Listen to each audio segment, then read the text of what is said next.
Bonjour, dans cette vidéo je vais vous présenter Serimaru, qui est mangaka et qui est actuellement en train de réaliser la version manga de Super Soja.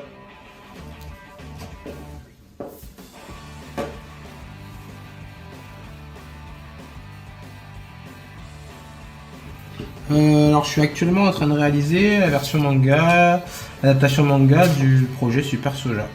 Et j'en suis à une étape là qu'on appelle le peigniré, c'est-à-dire que je vais en créer la version, enfin le crayonné des planches.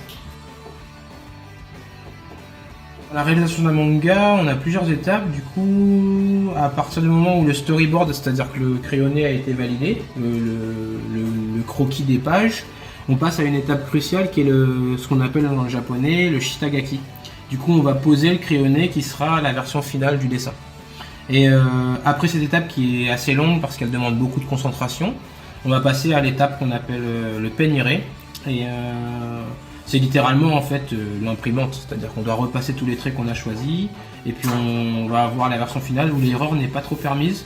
On a l'habitude d'utiliser du blanc, mais on se concentre pour pas avoir à utiliser du blanc, pour pas prolonger le temps de travail. C'est une étape aussi qui est très longue, très fastidieuse.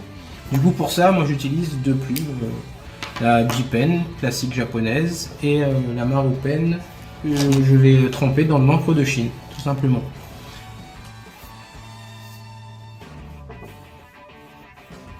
Moi je viens de l'île de la Réunion, j'ai quitté l'île de la Réunion pour pouvoir me lancer dans le métier de l'art.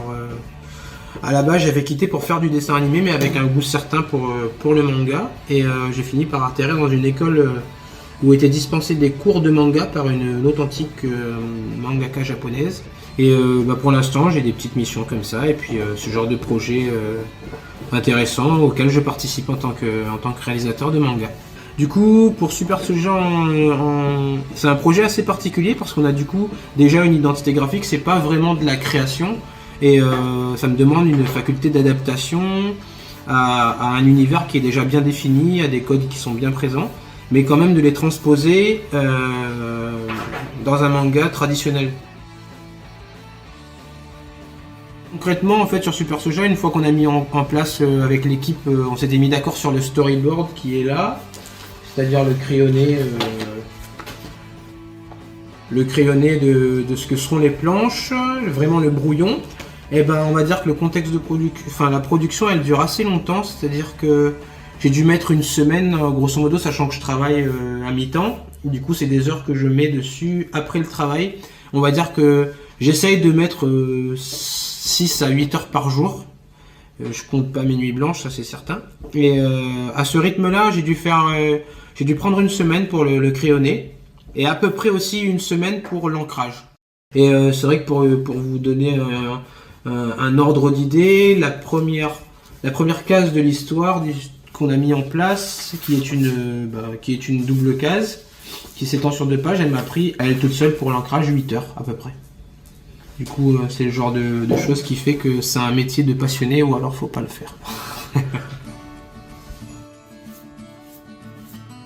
C'est assez délicat en fait en termes de références que j'ai utilisées pour Super Soja, c'est mon interprétation, mon style. Je suis assez proche du style shonen, à vrai dire, c'est ce que je dessine depuis pas mal d'années. Je me suis essayé à pas mal de styles comme le shoujo ou le seinen, sur lequel aussi que j'aime bien m'exprimer. Mais là pour celui-ci, ça on va dire que c'est un mélange entre le shonen et le seinen, c'est ce qui définit mon style, c'est-à-dire c'est un style très détaillé, assez proche de la réalité, en déformant juste ce qu'il faut pour donner le charisme nécessaire au personnage. Mais c'est vrai que on consulte souvent des mangakas et d'autres auteurs, surtout pour les techniques qu'ils utilisent. Et c'est une documentation qui nous est précieuse parce que justement, c'est des gens qui ont de l'expérience et en consultant leur manga, il n'y a rien de mieux pour comprendre ce qu'ils ont utilisé, à quel moment, sachant que le manga, tout le monde le sait, c'est énormément de codes, énormément de codes graphiques. C'est vrai que sur ma table, il y aura toujours quelques mangas que je feuillette, même pendant une pause, rechercher des idées, ce genre de choses. C'est vrai qu'on va dire que je suis dans ma période en ce moment Takehiko Inoue avec Vagabond ou Bakuman que je consulte parce qu'il a énormément de techniques. Mais ça n'empêche pas de lire énormément de choses différentes comme Tsukasa Ojo, l'auteur de City Hunter par exemple, qui a aussi un gros bagage technique et auprès duquel j'apprends beaucoup de choses. Enfin en lisant ces mangas, j'ai pas eu la chance de le rencontrer mais j'étudie beaucoup ses œuvres et puis On a une grosse bibliothèque à chaque fois de manga qui nous sert de référence.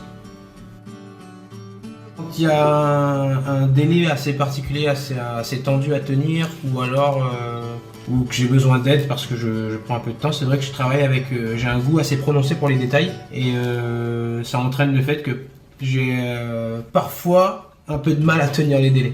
Et du coup, dans ce cas-là, je fais appel à... J'en ai pas beaucoup d'assistants, mais c'est Thomas Sans, quelqu'un avec qui j'ai fait mes études, qui travaille avec moi, qui est lui-même un très bon dessinateur de manga, et une des rares personnes à qui je peux confier mes planches avec sérénité. En fait, moi j'aide Seremaru à lutter contre le pire ennemi du mangaka, c'est le temps. C'est-à-dire que le mangaka, quand il a un problème donc avec le temps, il fait appel à 1, 2, voire 3 assistants dans la situation qui lui est donnée. Et donc mon rôle, donc c'est comme il a dit tout à l'heure Seremaru, c'est-à-dire de faire le gomukake, technique qui consiste tout simplement à gommer avec un soin particulier, puisque chaque planche, en fait, comme on travaille avec la méthode traditionnelle, chaque planche est unique, chaque planche doit faire l'objet d'un soin important, et du coup l'assistant se doit de respecter énormément le travail du mangaka principal, bien sûr. Pour cette œuvre, donc, il faut que l'assistant, en plus du gomukake, bien sûr, aide dans les tâches visant les trames, l'appliquage de trames, visant aussi au niveau du bêta, c'est-à-dire la mise en noir, l'ancrage des zones principales, et toutes ces tâches que l'assistant va faire va permettre au mangaka de gagner un temps énorme, considérable, et du coup d'alléger sa tâche de travail. Donc le manga, en tout cas le travail sur lequel j'aide Seremaru, je trouve qu'il est assez dynamique, il garde un esprit jeune. Donc je pense que cette jeunesse en fait dans ce travail-là va intéresser le lecteur, le spectateur. Et oui, je pense que c'est quelque chose en tout cas qui m'intéresserait. J'aime bien le délire, ton délire de le personnage il sort des cases. Ouais, c'est ce qu'on appelle le Buchiniki. Et en fait, c'est fait exprès parce qu'en fait, sur chaque page du manga, tu peux le regarder, il y a toujours ce qu'on appelle une misegoma, c'est-à-dire que sur chaque page, il y a une case importante. C'est-à-dire que quand on écrit un manga, il y a toujours une case, on écrit la page exprès pour dire un truc. Tu vois, là, c'est évident. Ça, c'est la plus importante. Et ça veut dire un action malade derrière. Ouais, exactement. Et après, on zoome, et en fait, comme j'ai mis la réaction exprès, comme ça, on se dit, qu'est-ce qu'elle voit ? Et en fait, comme il se réveille, pour moi, on finit sur lui, qui, dans la page suivante, fait la même réaction. Et en fait, j'ai vu quelque chose de fou. Et là, c'est pareil, pour moi, ça, c'était le plus important. C'est-à-dire qu'il voit... Là, en fait, depuis tout à l'heure, il ne veut pas se battre. Et depuis le début du manga, il ne veut pas se battre. Là, il prend la décision qu'il va se battre. À ce moment précis, là. Et c'est pour ça que j'ai fait en sorte que ce soit le dessin qui soit important. C'est pareil, la première case, c'est fait exprès pour poser le lieu. Du coup, j'ai fait une double case. Donc, ce qu'il faut retenir, c'est que rien n'est laissé au hasard. Absolument pas, il n'y a pas de feeling, il n'y a rien du tout. Enfin, il y a une part de feeling dans la façon de dessiner, mais chaque case, c'est une information. Mais là, c'est pareil, l'humour, c'est pareil, c'est très très important. Il fallait que ce soit exactement la même à chaque fois. Qui tombe en arrière, et puis...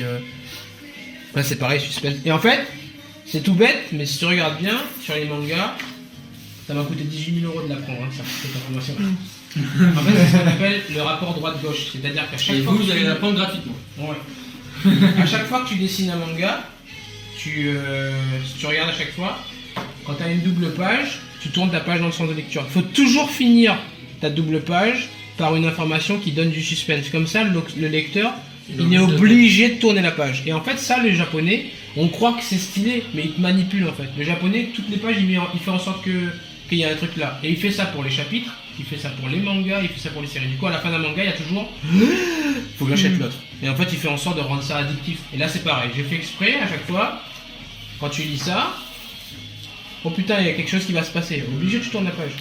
Alors, les japonais sont très psychologues. Ouais, c'est ça, on le savait déjà. C'est pas pour rien qu'ils dominent le marché de la BD. Hein.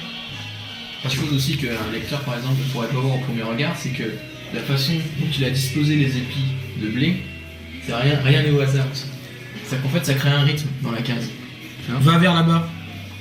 Tu vois, l'orientation des épis de blé, tu vois, le fait que là, cet épi de blé soit cassé, tout en fait a un sens. Et c'est ça qu'on a eu aussi beaucoup de temps à apprendre avec Karo Sensei, c'est qu'à chaque fois, dans chaque case, tu dois prouver, tu dois expliquer pourquoi tu as mis cette chose inclinée de cette manière. En fait, il y a rien ce cadre.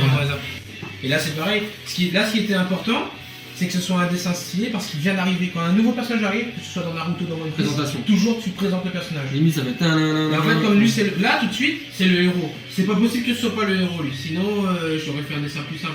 Du coup, là, je le fais déborder. En plus, je le montre petit à petit. D'abord, là, il y a le dialogue qui commence. Et en plus, je fais alors, vous êtes des connards, vous attaquez notre maître. Et là, bim, on monte les deux. Et juste derrière, bim, un anti-dessin stylé. Je vous ai rien demandé. Ou alors, je pense que je vais dire un truc genre t'aurais pu me toucher avec ta grenade là. Parce que finalement, tu l'as balancé, mais. J'ai hâte de voir la réaction des lecteurs. Mais j'avoue, dans les blousons noirs, il y en a que j'ai kiffé. J'en ai inventé plein parce qu'il fallait. Mais lui, je l'ai kiffé, je l'ai fait bien stylé. Et en fait, c'était important parce que je les ai tous créés ici. Mais il fallait pas qu'il soit trop stylé pour dépasser Kira. Mais Kira, il a une bonne présence. C'est un de mes personnages préférés de notre série, je l'aime bien.